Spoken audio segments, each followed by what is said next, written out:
Hoje nós vamos falar sobre as armas da luz. É uma expressão da palavra de Deus. Talvez você ainda não tenha ouvido falar dessa expressão da palavra de Deus, mas em um ambiente de escuridão, a maior arma que existe se chama luz. Sempre que algo está se condensando em um ambiente de trevas, em um ambiente de escuridão, não existe remédio melhor do que nós aplicarmos, então, luminosidade para que as pessoas possam ter a vida melhor, possamos enxergar as situações de forma melhor. E esse é um princípio que vem de Deus. Foi Deus que criou a luz.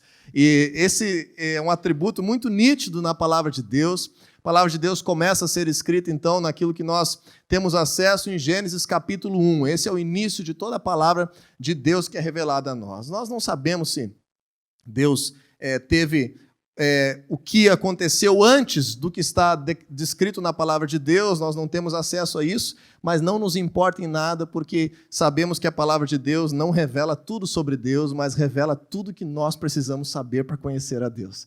Revela tudo que nós precisamos saber para ter a melhor vida com Deus. E no primeiro versículo da palavra de Deus, nos primeiros 3 versículos, nós vemos 2 atributos de Deus, que é o que nós vamos falar aqui nessa noite. O primeiro deles está escrito no versículo 1, que diz assim, que no princípio Deus criou os céus e a terra. No princípio Deus criou os céus e a terra. E aqui nós vemos o primeiro atributo de Deus, o grande atributo de Deus, característica que inclusive é replicada em nós como seres humanos, a sua imagem e semelhança, de que Deus é um Deus criador.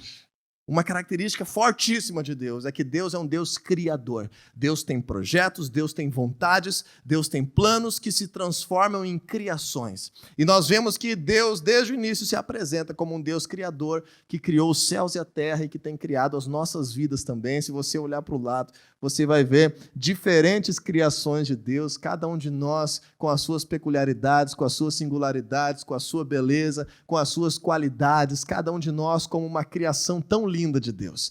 Nós temos essa mesma capacidade que nós herdamos de Deus, nós somos imagem e semelhança do Senhor.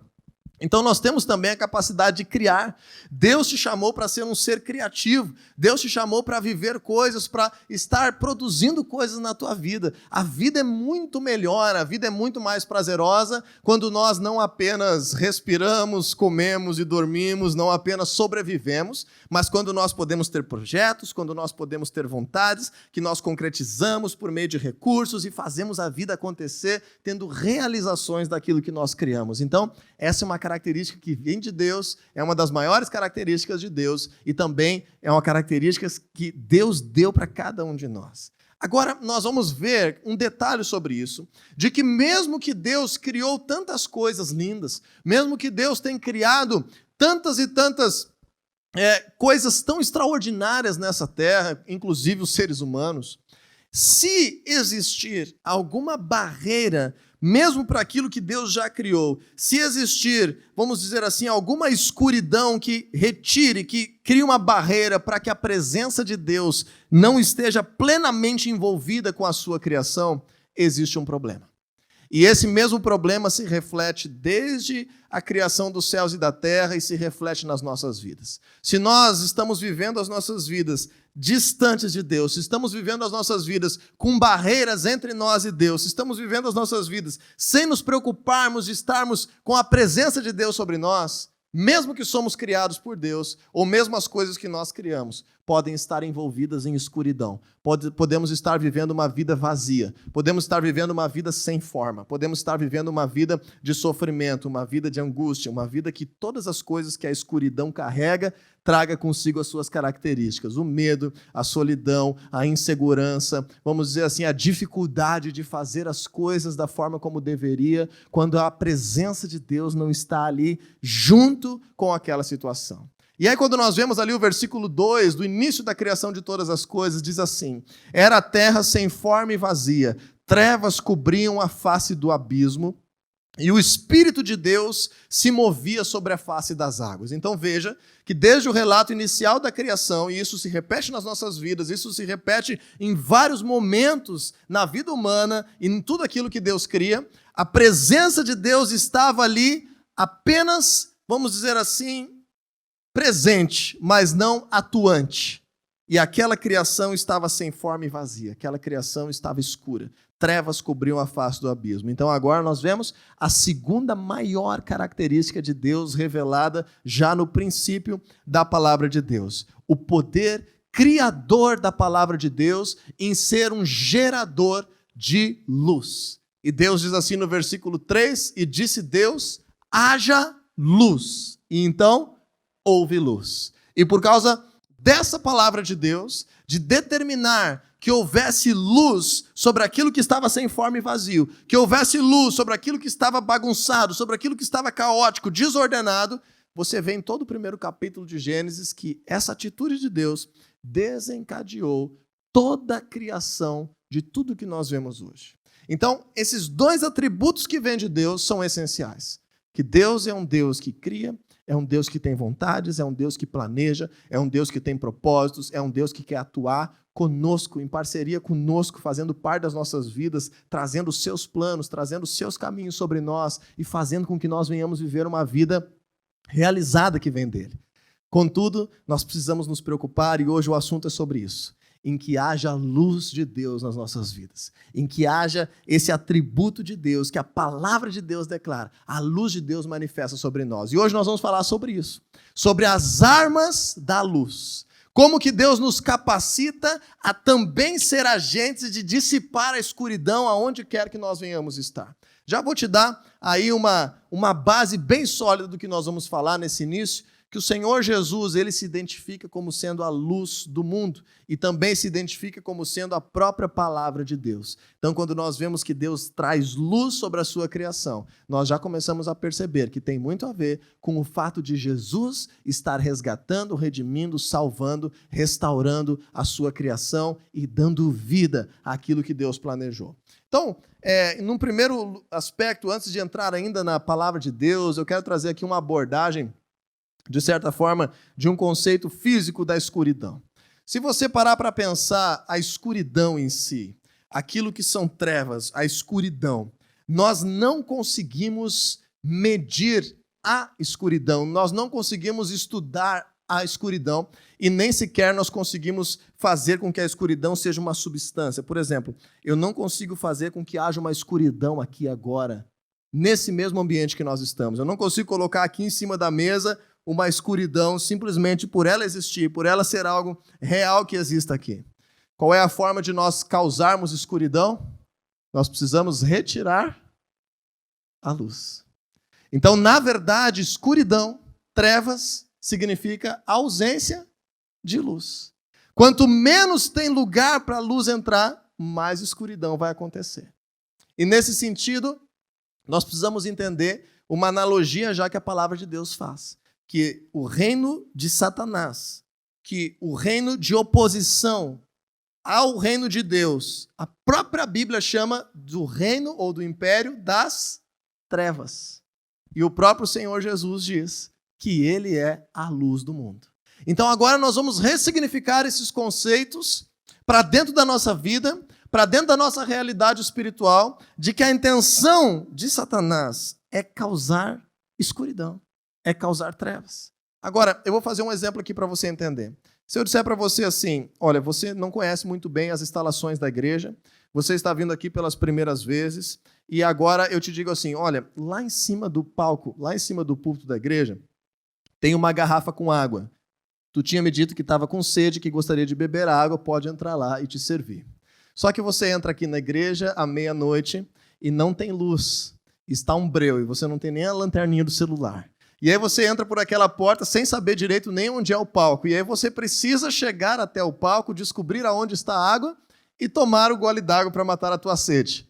No escuro, essa é uma missão fácil ou não? É barbada de resolver isso? Não, né?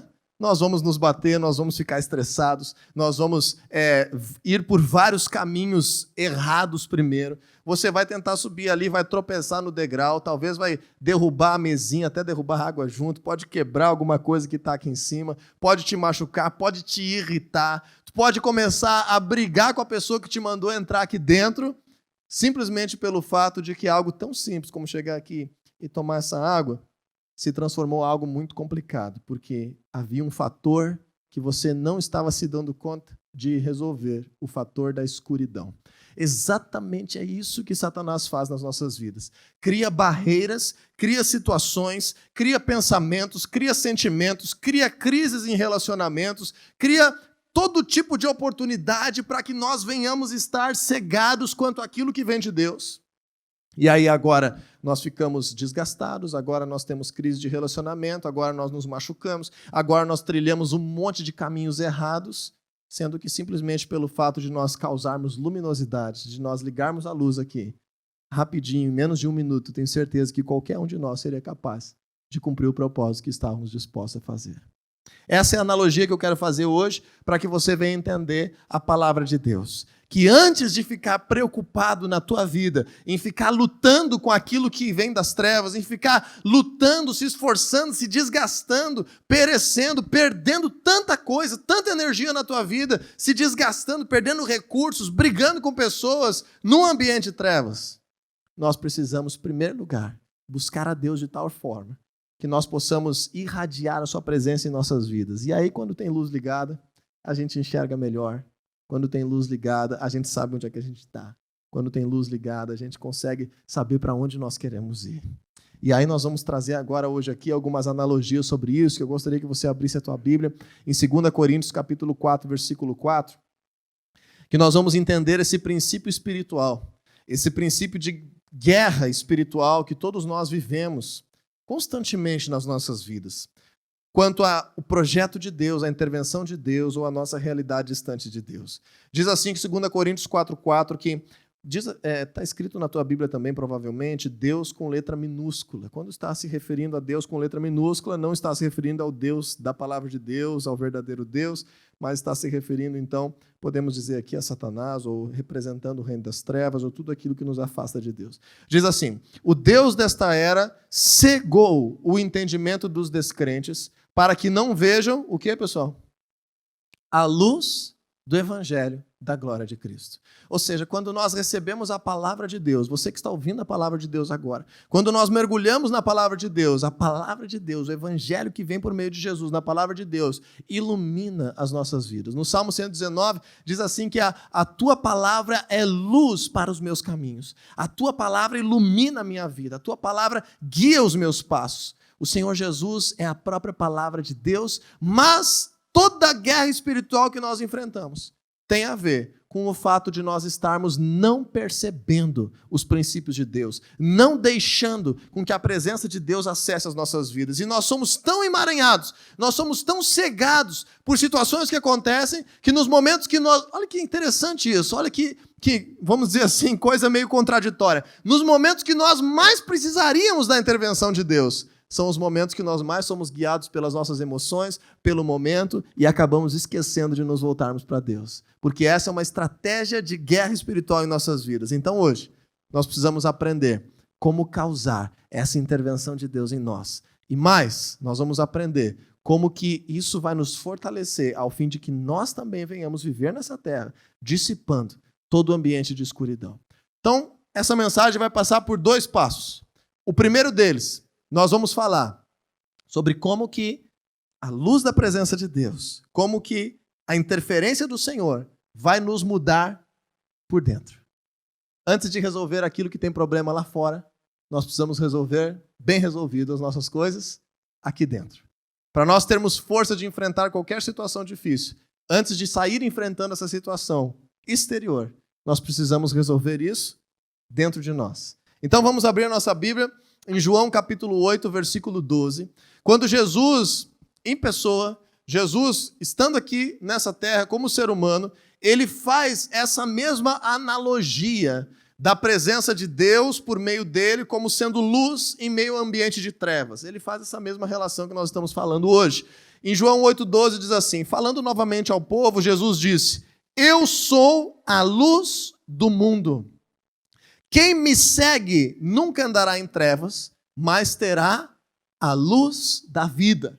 Veja só que interessante essa passagem da palavra de Deus, que quando nós estivermos vivendo em ambientes de trevas, quando nós estivermos cercados por um momento de escuridão, de medo, por um momento que nós não sabemos o que fazer, não estamos enxergando uma saída na nossa frente, palavra de Deus está dizendo, não adianta de nada nós começarmos a lutar sozinhos nesse momento. O que nós temos que fazer? Seguir Jesus. O que nós temos que fazer? Procurar por Jesus. Porque ele está dizendo, quem me segue, eu sou a luz do mundo. Quem me segue nunca andará em trevas, mas terá a luz da vida. Então, em primeiro lugar, se nós estamos passando por crise e dificuldades, precisamos parar com tudo um pouquinho e nos voltarmos para seguir Jesus. Como você fez hoje, vindo até esse lugar. Como nós temos feito como cristãos. Cada dia que nós precisamos da intervenção de Deus, como tem que ser normal nas nossas vidas, nós pararmos um pouquinho e nós nos voltarmos para Deus, para que o Senhor traga visão, para que o Senhor traga direção, para que o Senhor traga para nós consciência do que é a sua vontade e como nós devemos proceder. Então, em primeiro lugar, para resolver dentro de nós, eu preciso me voltar para Jesus. Eu preciso buscar Jesus. Eu preciso buscar a intervenção de Deus para a minha vida por meio de Jesus. Além de me voltar para Jesus, além de buscar a Jesus, que pode ser por meio da Bíblia, pode ser num conselho, pode ser por meio de oração, pode ser indo à célula, pode ser vindo à igreja. Nós todos hoje aqui estamos com uma atitude de buscar a Deus, porque nós paramos com a nossa realidade e fomos até um lugar onde supostamente nós estaríamos encontrando algo de Deus. Essa é a nossa intenção de estarmos aqui hoje, mas não adianta também somente nós termos essa decisão de ir até Jesus. E no versículo 12, no capítulo 12, se você folhear 4 páginas aí, 4 capítulos para frente, algumas páginas para frente, ou no teu celular, capítulo 12, versículo 46, Jesus continua fazendo essa analogia dele como luz, e ele diz assim, eu vim ao mundo como luz, João 12, 46, para que todo aquele que crê em mim não permaneça nas trevas. Então, o segundo passo, primeiro, cada um de nós para um pouquinho com tudo, se estamos vivendo ambientes de crise, de escuridão, de trevas, vamos buscar onde está Jesus, vamos ir atrás de Jesus, mas em segundo lugar, agora eu preciso aprender a depositar a minha fé no Senhor Jesus. Eu preciso aprender a depositar a minha confiança. Eu preciso aprender a acreditar no Senhor Jesus. Eu preciso aprender a acreditar mais na luz que o Senhor Jesus está me mostrando do que nas trevas que estão me cercando. Eu preciso aprender a acreditar mais no poder de Deus que está descrito na sua palavra como verdade do que naquilo que eu estou enxergando. Por isso que o apóstolo Paulo escreve aos Coríntios que nós não andamos pelo que vemos, mas nós andamos pelo que cremos. Diga assim comigo, eu preciso andar pelo que eu creio e não por aquilo que você vê. Nós precisamos andar por aquilo que a palavra de Deus declara. E o Senhor Jesus diz, eu vim ao mundo como luz para que aquele que crê em mim, então olha aqui que interessante, não permaneça nas trevas. Não está dizendo que nós não vamos enfrentar momentos de tentativas, de que venhamos viver em trevas. Não está dizendo que nós não vamos ter crises, que vão vir barreiras para estar escurecendo ali a nossa realidade, para estar trazendo cegueira à nossa realidade, porque vimos que essa é a realidade de guerra espiritual que nós enfrentamos como cristãos. Então o Senhor Jesus está prometendo o seguinte, não é normal nós permanecermos em trevas. Não é normal. Se hoje você veio aqui e está vivendo um momento de crise, pode ter toda a esperança, toda a certeza de que esse momento é muito passageiro, não é o que Deus tem para ti, não é aquilo que Jesus causa na tua vida. O Senhor Jesus nos faz com que nós não venhamos estacionar num ambiente de trevas. A vida cristã está ligada ao fato de nós vencermos as trevas. Por quê, pessoal? Porque é muito simples vencer as trevas. Muitas vezes nós ficamos nos desgastando, muitas vezes nós ficamos lutando, muitas vezes nós ficamos brigando, sendo que as trevas são vencidas diretamente pela luz. Não existe nada mais poderoso contra as trevas do que a luz. Aonde há luz, não existem trevas. Então, o simples fato de nós deixarmos, de nós buscarmos, de nós fazermos com que no nosso interior a presença do Senhor Jesus nos encha, dissipa toda a escuridão naturalmente. E nós conseguimos enxergar a vida de uma forma diferente. E para fazer uma transição da primeira parte para a segunda parte dessa palavra, vamos ler um texto na palavra de Deus, 1 Pedro capítulo 2, versículo 9, se você puder abrir comigo. 1 Pedro 2, 9, nós vamos fazer agora uma transição dessa presença de Deus resolvendo as coisas no nosso interior, porque nós decidimos buscar, porque nós decidimos crer, porque nós estamos andando por aquilo que a palavra de Deus declara, estamos querendo nos alimentar disso, não sermos abalados pelas coisas que estão ao nosso redor, isso vai enchendo o nosso interior. Mas agora, Esse é um problema no cristianismo, porque o cristianismo, por muitos anos e ainda em muitos lugares, tem sido uma prática de vida completamente egoísta, em que nós buscamos algo para nós e muitas vezes deixamos de nos importar com os ambientes em que nós estamos vivendo. Se nós estamos bem, então está tudo bem. E agora a gente não se importa mais com o ambiente de trabalho, com a família, ou não se importa mais com pessoas que estão sofrendo ao nosso redor, porque o cristianismo se torna, de certa forma, orgulhoso, egoísta, quando nós estamos vivendo ele de forma limitada, apenas para satisfazer o nosso interior. Ao ponto de alguns cristãos, e eu sei do que eu estou falando pela cultura cristã do nosso país, inclusive tratarem com desprezo as pessoas que não conhecem a Deus. Desdenharem dentro de si as pessoas que não conhecem a Deus. Esse aí é um incrédulo, esse aí é um filho do capeta, olha, aquilo ali é um mentiroso, olha, esse é um criminoso, eu não posso chegar nem perto. E começa a ser uma prática completamente egoísta, orgulhosa, que não causa transformação nos ambientes que vive. Então veja que interessante, 1 Pedro 2,9 diz assim: vocês, porém, são geração eleita, sacerdócio real, nação santa, povo exclusivo de Deus, para anunciar as grandezas daquele que os chamou das trevas para a sua maravilhosa luz. O que o apóstolo Pedro está nos lembrando aqui? Todos nós viemos do mesmo lugar, de uma realidade de escuridão sem a presença de Deus. Alguns de nós fizemos coisas mais erradas nessa escuridão, é verdade.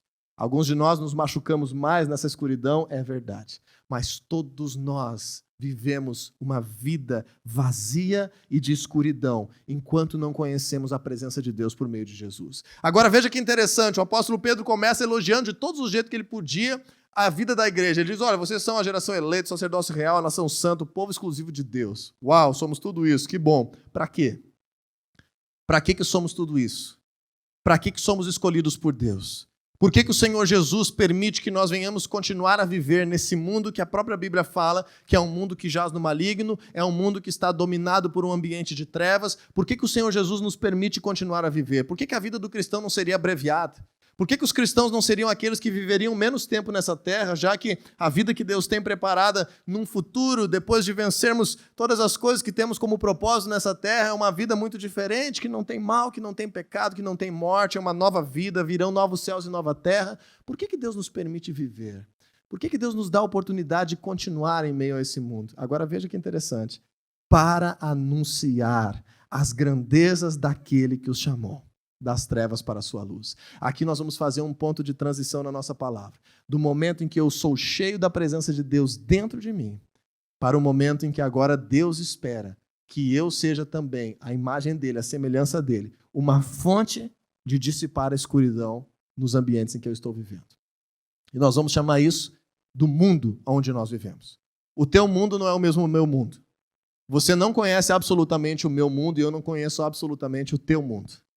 Teu mundo tem outras pessoas que não tem no meu mundo. A gente tem algumas coisas em comum nos nossos mundos, como esse momento que nós estamos vivendo agora. Mas o teu mundo é único e o Senhor te chamou para ser luz também no teu mundo, na tua realidade. E nós vamos ver isso agora com um versículo muito propício da palavra de Deus que nos faz despertar para isso. Romanos capítulo 13, versículo 11. Romanos 13, 11. O apóstolo Paulo está escrevendo aqui para a igreja de Roma.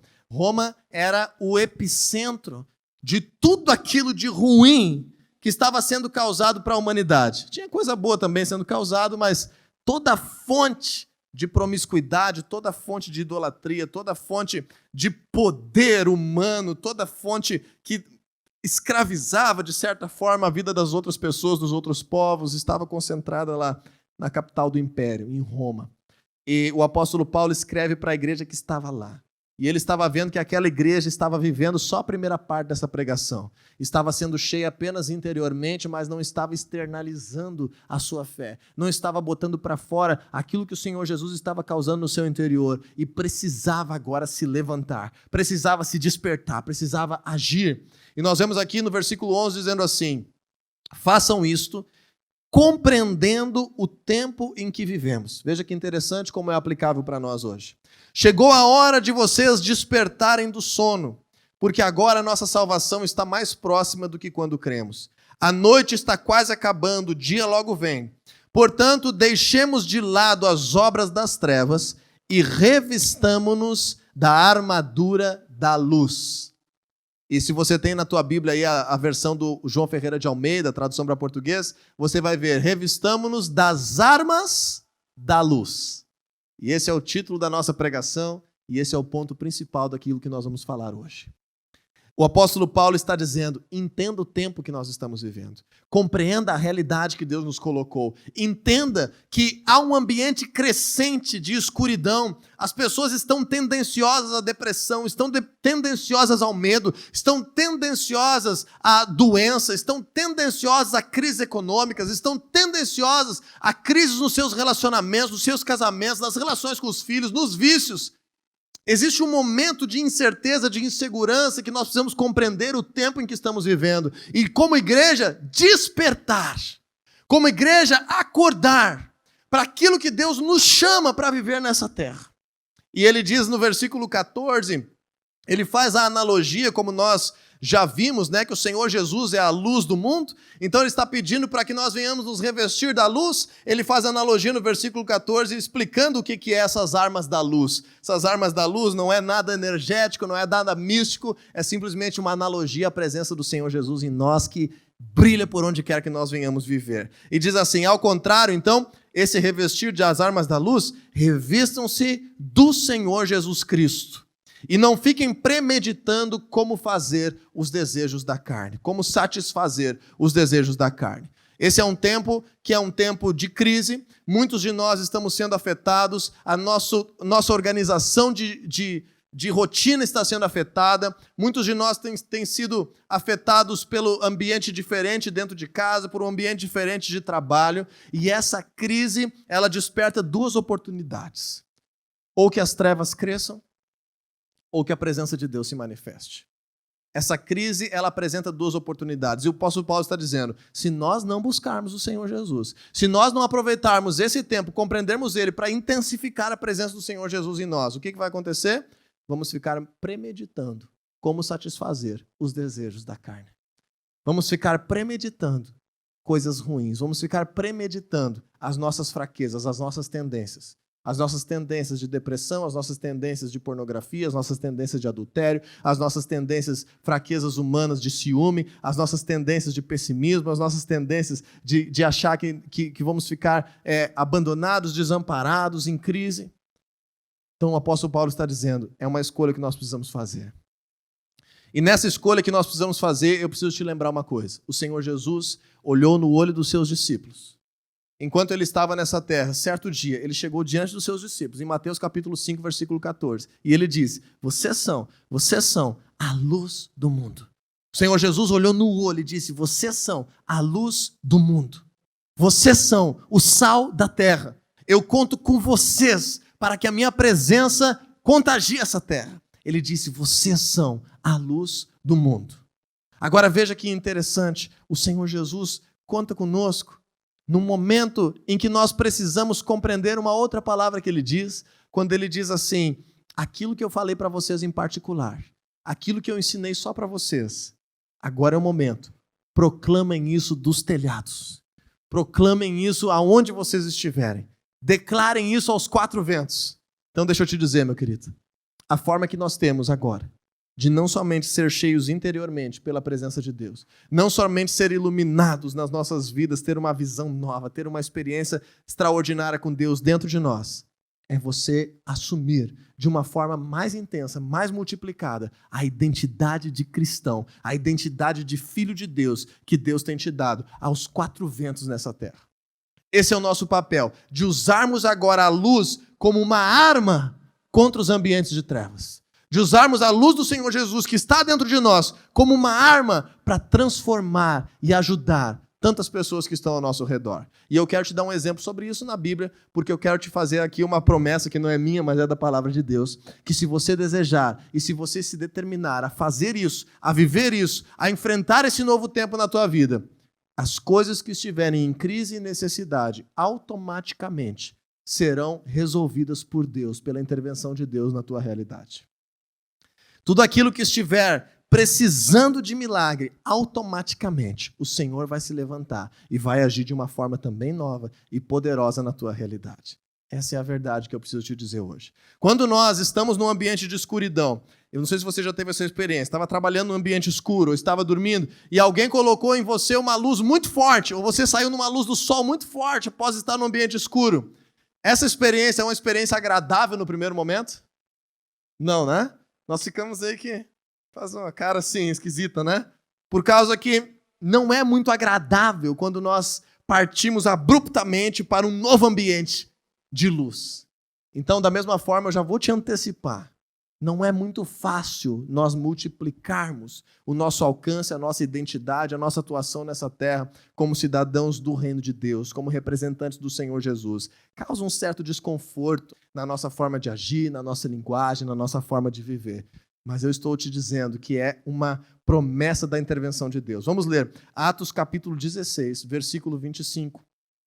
Vamos ler essa história, que eu quero terminar essa mensagem com essa história para que você entenda o princípio que eu estou querendo trazer nessa noite. Atos 16, 25, diz assim: Por volta da meia-noite, Paulo e Silas estavam orando e cantando hinos a Deus.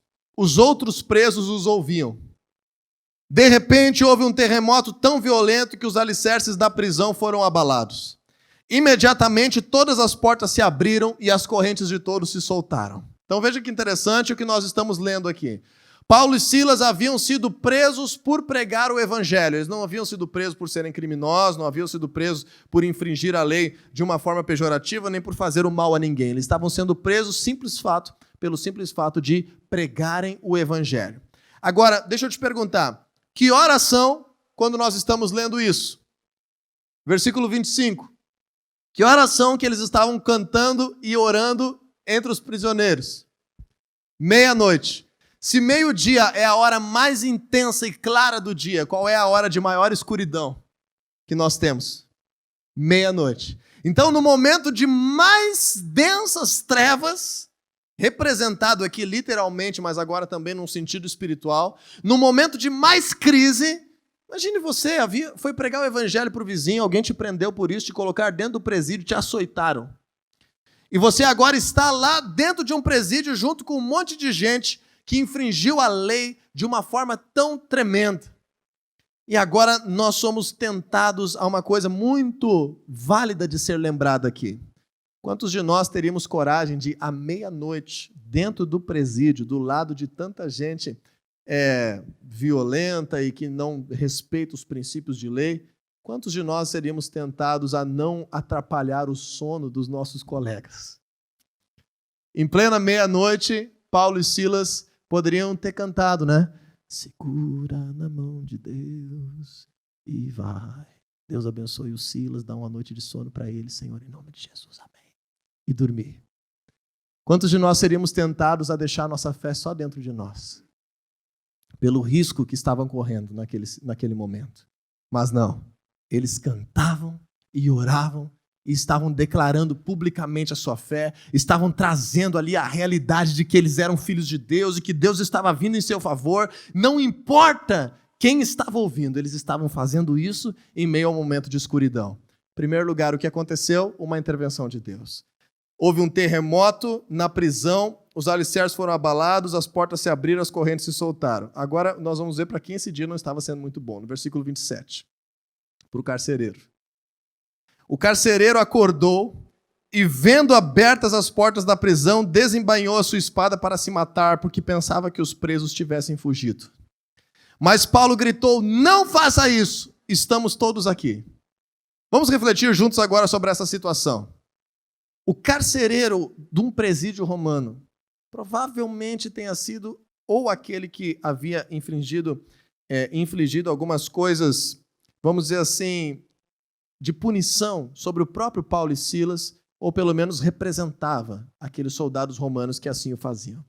Ele acorda no escuro, também à meia-noite, depois de toda aquela situação que havia acontecido que nós lemos.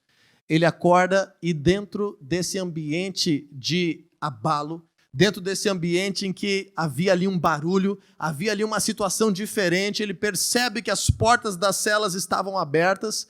Qual foi a atitude dele? Buscar se matar. Buscar tirar a sua própria vida. Buscar se suicidar, porque estava escuro. Ele via só em parte a realidade. E ele agora foi tomado de pavor, de medo, de insegurança. E foi buscar a própria morte. Paulo, no versículo 28, gritou: não faça isso. Nós estamos todos aqui. Deixa eu te perguntar. Se Paulo apenas estivesse cantando e orando, fazendo o seu culto a Deus, mas não tivesse intervindo na realidade daquele carcereiro que estava para se matar, existe uma grande probabilidade que nós tivéssemos ao mesmo tempo um culto no presídio e um suicídio no presídio? Você concorda com isso? Ou seja, Paulo estava buscando a Deus, mas interpretando o tempo, interpretando o momento. Mesmo buscando a Deus, ele se preocupou em ir ao encontro daquele que estava necessitado e trazer uma palavra sobre ele.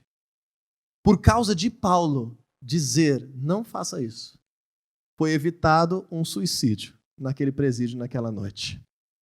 Veja que interessante, agora 18 horas e 22 minutos de domingo. Nós estamos todos aqui dentro da igreja buscando a Deus. Com certeza existe alguém lá fora pensando em se suicidar. Com certeza existe alguém terminando o seu casamento. Com certeza existe alguém sofrendo em cima de uma cama. Com certeza existem pessoas que, mesmo que nós estamos aqui cantando e orando e buscando a Deus, estão precisando da intervenção de Deus na sua vida e não sabem o caminho para chegar aqui. Então o apóstolo Paulo fez isso e no momento em que ele se interessou em fazer parte da realidade daquele homem que estava vivendo um ambiente de trevas. Veja o que aconteceu no versículo 29. Essa para mim é a frase central dessa noite. Olha o que aconteceu no versículo 29. O carcereiro pediu o quê? Luz.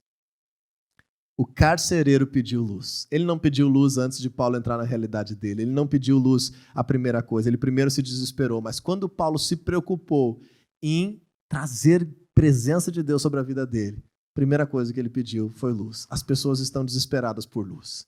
As pessoas da nossa sociedade precisam de luz. E o Senhor te colocou num mundo onde você é chamado para ser luz. Então entrou correndo, trêmulo, e prostrou-se diante de Paulo e Silas. E então ele levou-os para fora e perguntou: senhores, o que preciso fazer para ser salvo? Você viu isso? Que história linda! O próprio carcereiro recebeu presença de Deus e vida de Deus por meio de Paulo e Silas. E se você seguir lendo nos próximos versículos, você vai ver que eles foram até a casa do carcereiro e toda a família do carcereiro se converteu e se batizou. E houve uma transformação na vida de uma família inteira naquela noite, onde era para ter havido um suicídio. Só que aí aconteceu um milagre e nenhum de nós percebeu. Nós estávamos tão centrados na vida do carcereiro ser salvo, que aconteceu aqui um grande milagre que nenhum de nós percebeu. Que milagre que tem aí no versículo 30? Nenhum de nós percebeu, porque nós estávamos focados em ajudar o carcereiro. Nós estávamos focados em trazer salvação para quem não tinha ainda. Sabe qual foi o maior milagre? Nem foi o terremoto sobre a prisão. O maior milagre foi o carcereiro do Império Romano pegar pela mão 2 presidiários e levar eles para a porta da rua e libertar eles com a sua própria mão. Nós nem vimos isso. Versículo 30. Então levou-os para fora e perguntou o que precisava fazer para ser salvo. Veja o que eu falei para você, que quando nós decidimos usar o Senhor Jesus como uma arma para dissipar as trevas no ambiente em que nós estamos, naturalmente nós nem percebemos e Deus está agindo e resolvendo a nossa necessidade. Naturalmente, quando estamos preocupados em estender a mão, em ser luz para as situações de escuridão que estão ao nosso redor, naturalmente, Deus desfaz cadeias, Deus nos liberta, Deus nos transforma e às vezes usa pessoas que há 5 minutos atrás nem estavam se importando muito conosco. No próximo momento, estão operando uma intervenção de Deus nas nossas vidas, pela nossa preocupação em ser luz. Então eu quero terminar essa noite com um texto, rapidamente. João capítulo 9, versículo 5. João capítulo 9, versículo 5. Nós vamos nos apropriar desse texto. Por quê? Porque é o Senhor Jesus que falou. E o Senhor Jesus promete que quando nós cremos nele, ele faria morada em nós. O seu Espírito habitaria em nós. Então nós podemos dizer que as palavras de Jesus são as nossas palavras, que nós queremos ter também a mesma mente que o Senhor Jesus tem, que o Espírito dele está em nós e nós queremos viver a vida que ele tem preparado para nós. E no versículo 5 de João 9, diz assim, o Senhor Jesus: enquanto estou no mundo, sou a luz do mundo. E eu quero que você saia daqui hoje com essas palavras tomadas posse por ti. Vamos dizer juntos? 1, 2, 3 e... enquanto estou no mundo, sou a luz do mundo. Quem você é? Luz do mundo. Luz do teu mundo. Luz dentro da tua casa. Luz para os teus colegas de trabalho. Você é a luz de um mundo que eu não conheço. E eu sou chamado para ser luz de um mundo que você não tem acesso pleno. Cada um de nós é chamado por Deus para sermos luz no mundo. Como eu vou ser luz? Não te preocupe, você não é a fonte de luz. A fonte de luz é o nosso Deus, que enviou o seu Filho ao mundo para estar conosco por meio do seu Espírito. Simples fato de você seguir a Jesus, crer em Jesus e decidir agora proclamar dos telhados a tua fé nele, vai te fazer irradiar a presença do Senhor Jesus aonde quer que você esteja. Não lute mais com as trevas, simplesmente carregue a luz. Não te desgaste com situações para ficar transpondo barreiras. Simplesmente cause luz. Busque a Deus. Traga a verdade de Deus. E você vai se surpreender com os milagres que vão acontecer na tua realidade. Você vai poder testemunhar aqui semana que vem. Colocar ali, nós vamos ter uma forma de estarmos colhendo testemunhos. Você vai se surpreender com aquilo que Deus tem feito na tua vida. Amém? Usemos as armas da luz. Sejamos luz.